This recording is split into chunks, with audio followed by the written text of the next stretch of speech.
We're living in a time where it feels like pressure is everywhere.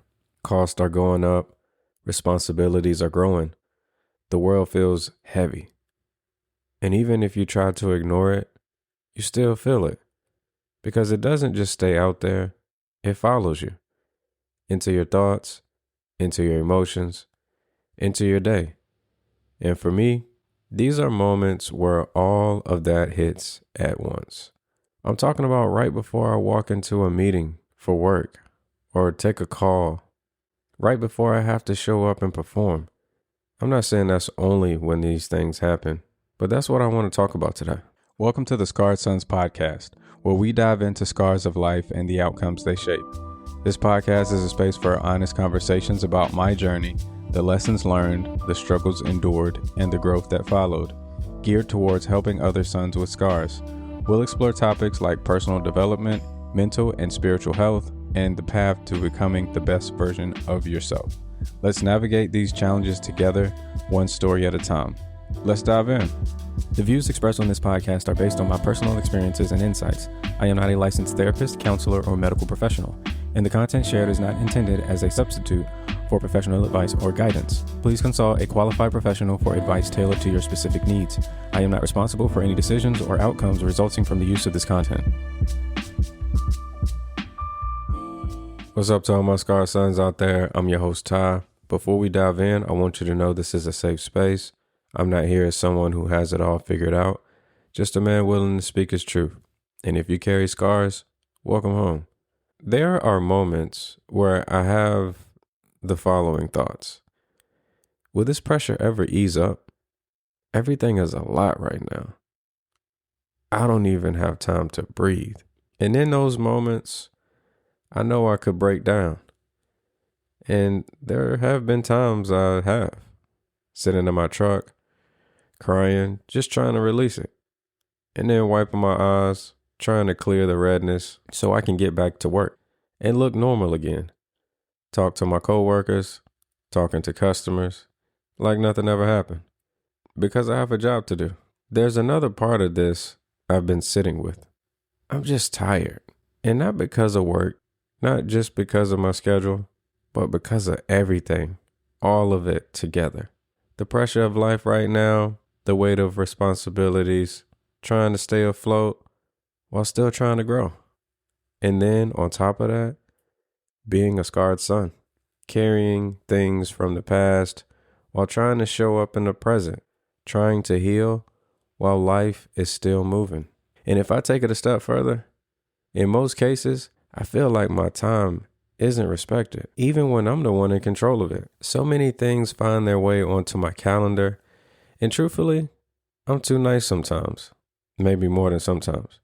I'm too flexible with what I'm willing to do for others versus what I do for myself. There are days I feel empty, like there's no time left on the clock for me. I've been busy working, catering, handing out access like it's nothing, giving pieces of myself away all day. And then I sit back and I ask myself, where did my time go? So when I ask, why am I so tired? That's why. And maybe you feel that too. And that's what makes this even harder. Because even with all of that, you still have to go to work. You still maybe have to be a father. You still have to be a husband. You still have to be a son. Being a scarred son doesn't stay at home. It comes with you, into your car, into your thoughts, into your workspace. You can be in the middle of your day and something hits you. A memory, a thought, or a realization. And just like that, you're not fully present anymore. But you still have to show up. You still have to communicate, perform, and focus. Even when internally, you're dealing with something heavy. And that's the part people don't see. I've had so many of these moments. And honestly, what reminded me of this moment is, man, I wish I knew his name. I wish I knew his Instagram handle. But it was a gentleman, a young man. He was on there. He was acting this out, which was very realistic, of him in his car. I believe he might have been on a quick break at lunch, crying, but like seconds later, having to kill the emotion to go back to work. And I felt very compelled to speak on this because that's been me on so many days. It's like, wow, like exactly what I want the podcast to do for you is what this post did for me. It's like, man, I felt seen in that moment because now I know I'm not the only person in the world that feels this and goes through this and experiences this. I mean, I could be having a good day, or maybe the day's not the best day, but it could be a couple things that come up. Maybe that past due notice snuck in. Maybe you thought you had enough and you don't. Maybe you got a call from mom, dad, wife, girlfriend, son, daughter, whomever. Something didn't go right. The job needs something. A customer needs something. So many things to manage and not mix. The biggest thing for me is I try my best not to take one thing into another. But when I feel the breaking point, that boiling over moment, this is where we are. We're in the car, we're crying, and we're trying to release it so that we don't take it to the next situation, so that we don't take it into work, honestly. So when we get in those doors, nobody's asking us what's wrong, because most times people really don't care. And in some other cases, I hate that it happens, but others are looking for something to use against you. And so we got to guard ourselves and protect ourselves away from showing these emotions. That's when I realized life doesn't always give you time to process. There's no pause button. You still have responsibilities. You still have expectations. And now you're managing your emotions and your obligations all at the same time. This feels like a good time to pause for the mirror moment. Let's dive in. The mirror moment is a space where we slow down and we take an honest look at the man in the mirror. No distractions, no pressure, just reflection. Look at the man in the mirror. How often do you show up while carrying something nobody else can see? How often are you performing while you're internally struggling? And are you giving yourself any space to process what you're going through? Or are you just pushing through it day after day?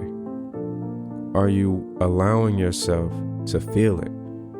Or just telling yourself to get over it? Because there's a difference.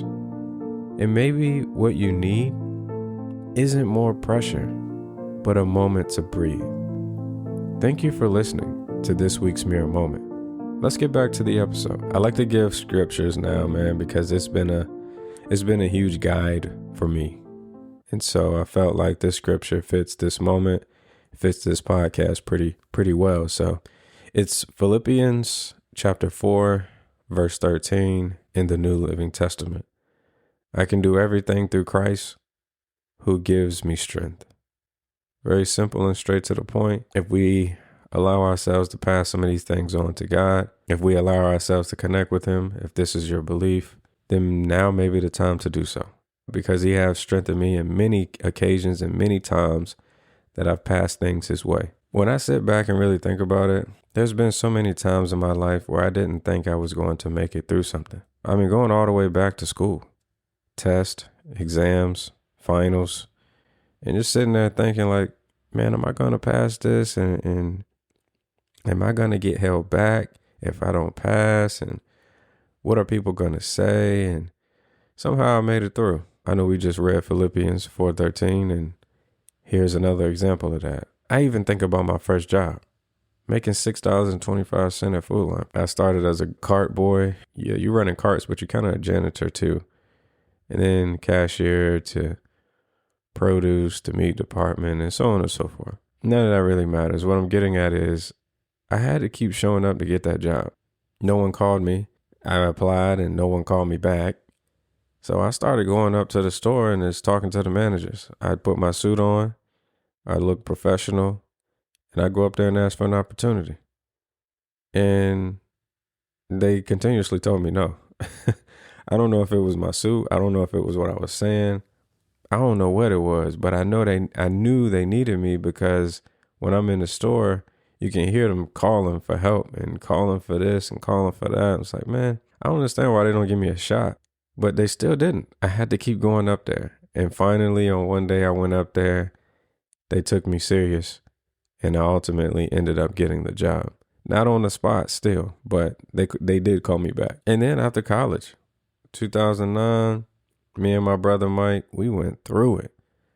Degrees in hand, but no job. Interview after interview, rejection after rejection. But we kept showing up. And eventually, we found our way. And when I look back at all of that, that wasn't just survival. That was endurance being built. So when I'm in those moments now, feeling the pressure, feeling overwhelmed, feeling like it's too much, I remind myself, I've been there before. Different situation, same feeling. But I made it through. So before we close, I want to leave you with a few things that have helped me. Number one is a 2-minute reset, where I just sit in silence when you can, even if it's just in your car. Just give yourself a couple of moments to collect yourself, to actually feel those feelings. Just get yourself a 2-minute reset. Number two, acknowledge what's hitting you. Don't ignore it. Recognize it. Allow it to run through your body. Allow your body to feel the feelings from the thought. And don't run from it. Don't shy away from it. Because if you do, it'll keep coming back and haunting you until you face it. Number three, separate the task from the emotion. Handle what needs to be handled and come back to it later. In these moments we're in, we're less likely to be able to show the emotion. The biggest thing is not compartmentalizing it and not locking it away. Handle, what needs to be handled, but make sure you come back to that emotion if you're in a place where you can't acknowledge it directly at that time. Number four is have a real outlet. Find your people. Talk it out. Couple brothers, we talk weekly and bi-weekly. We'll hop on the phone. Typically don't schedule it for no more than like 30 minutes, but a lot of times we end up going and it could be hour-long conversations, which is a fantastic release and a way to break up your week just by decompressing with somebody that is like-minded, somebody that shares some similar situations, but most importantly, somebody that's trying to grow. Number five, be mindful of who you open up to. I just said have a real outlet and find your people. We need to find people to protect your story. Not everyone deserves access to it because not everyone will protect it. Not everyone will care for it like you would care for theirs. So proceed with caution. Validate the situation before you release too much. I'm going to add in a sixth one that I'm actually implementing this week. So I have a whiteboard in my office. What I've written on it is what's important this week. This can be, you can break it up however you want. I'm probably going to mix and match personal with like business or house bills so I'm going to do at least the top 5 things I want to get done in priority for myself personally and professionally for this week only. I think this one is going to help me out a lot because I get overwhelmed with everything I want to do. Knowing I can't eat an elephant in one bite, I still try to. So this will lay everything out. It'll tell me, hey, these are the things you said were important this week. Nothing else matters. I definitely feel like I got a touch of ADHD because when I start something and I see something out of place, the first mission I was on is now delayed. I was like, man, I got to wash clothes. Oh, these shoes are out of place. Let me go put the shoes where they go. By the time I go put the shoes where they go, I'm finding something else out of place. And it's, let me put this back in its place. And then, let me change this around. Let me move this. And I haven't washed, it's been like hours. Haven't put one article of clothing in a washing machine. This for me is going to help me stay in alignment with what I said was important for that week and not getting distracted by the things that are in the way or in the way of my travels, things that might pop up. I now can schedule these things and say, no, I need these done this week. Then if you got more time or if I have more time after these important things are completed, then I can go and do some of the other things. Maybe that can help you out as well. I just want to remind you that for one, just like now I understand, and I know this, we all know we're not alone. I feel like we do. I know I'm not. it's a little scary when you start to involve things into the situation. When you don't know someone's going through something, it's even more tougher to open up and kind of have a conversation about it. But I say all that to say, you're not alone, and it's okay to have to break down. It's okay when you get overwhelmed. We just need to know the best course of action that respects ourselves and our situation and allows our release to be healthy. On the flip side, please refrain from release overload, meaning you've held things in for so long. When you boil over, the next person is going to get everything for everybody. We're at a point where we need to start to face some of these things head on, have some of these hard conversations, because having a hard conversation, honestly, after I call them Crucial Conversations is a great book, by the way, but after having some of these crucial conversations, you build confidence on being able to do it again. You build respect for yourself, and you feel more confident in your own skin. And you've set a boundary without even setting one. So now people know how to respect you because they're not going to do anything outside of what you already checked or outside of what you already spoken to, or let them know how you feel about it. Some people, you might need to do it once or twice. Hey, I prefer it this way. If you're going to ask me to do something, this is what I'm willing to do. Don't expect what I'm going to do. Things like that. Just want you to understand you're not in it alone, and just take that time you need, man. You need to cry in the car. You need to go for a walk. You need to walk it off, steam it off. Just don't move with emotions in the professional setting is essentially what I'm trying to get at. That's one thing that has helped me out. But the line you teeter is when you are all business in the business world. It's hard to turn it on and off sometimes. So when you go home, you're still in business mode, but we gotta make sure we're hitting the switch. There's no emotions in business. Well, there shouldn't be any emotions in business. When you come home, you should be able to, you got to tap back into the emotion. I say no emotions in business. That's something I was taught in the corporate world because your feelings can get hurt and you thinking this is not fair and this is not this and this is not that. And essentially, if you're going to play the game, you need to play the game. But bringing emotions to it, you're playing the game completely wrong. If that's something you want me to talk about, I definitely could. I don't want to get long-winded and go off on tangents, so let's go ahead and close this up. If you've been showing up while carrying something heavy, I see you, because that takes strength. Even if nobody else noticed it, you don't have to ignore what you feel. But don't let it convince you that you're not going to make it through, because you've already proven that you can. So take your moments when you need them, reset when you can, and keep going. Not perfectly, but intentionally. We'll continue this conversation next Sunday at 8 a.m., Lord willing. Peace and love. Thank you for joining me on the Scarred Sons podcast. Remember, every scar tells a story, and every story has the power to inspire growth. If today's episode resonated with you, I'd love to hear your thoughts. Feel free to reach out and share your journey. Don't forget to stay up to date with the podcast by liking, commenting, and subscribing wherever you listen to podcasts.